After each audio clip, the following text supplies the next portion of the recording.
Once upon a time, far away in a deep forest, there was a nation of 80,000 monkeys. They had a king who was unusually large, as big as fawn.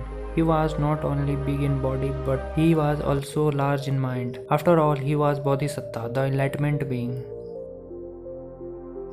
One day he advised his monkey nation by saying, "My subjects, there are poisonous fruits in this deep forest and ponds possessed by demons. So if you see any unusual fruit or unknown pond, do not eat or drink until you ask me first." Paying close attention to their wise king, all the monkeys agreed to follow his advice. Later on, they came to an unknown pond.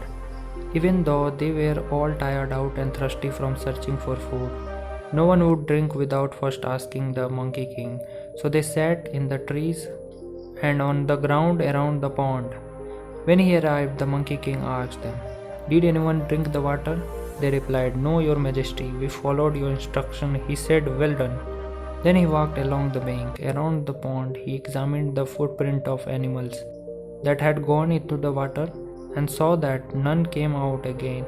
So he realized this pond must be possessed by a water demon. He said to the 80,000 monkeys, "This pond is possessed by a water demon.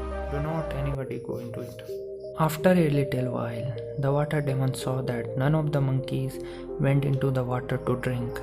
So he rose out of the middle of the pond, taking the shape of a frightening monster. He had a big blue belly, a white face with bulging green eyes, and red claws and feet. He said, "Why are you just sitting around? Come into the pond and drink at once." The monkey king said to the horrible monster, "Are you the water demons who owns this pond?" "Yes, I am." "Do you eat whoever goes into the water?" asked the king. "Yes, I do," he answered, "including even birds.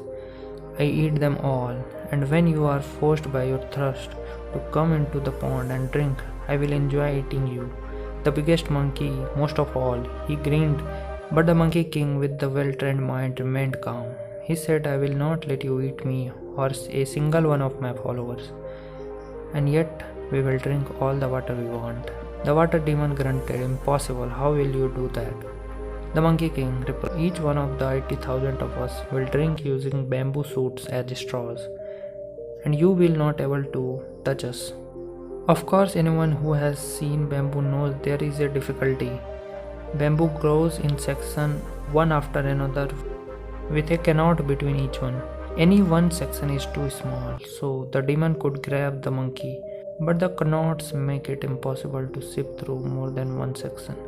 The monkey king was very special, and that is why so many followed him.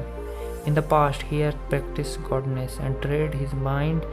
This is why he was said to be large in mind, not because he simply had a big brain. The enlightenment being was able to keep these fine qualities in his mind and produce a very unlikely event, a miracle. First, he took a young bamboo shoot, blew through it to make knots disappear, and used it to sip water from the pond. Then, amazing as it may sound, he waved his hand and all the bamboo growing around one pond lost their knots. They became a new kind of bamboo. Then all of his 80,000 followers picked bamboo shoots and easily drank their fill from the pond. The water demon could not believe his green eyes. Grumbling to himself, he slid back under the surface, leaving only gurgling bubbles behind.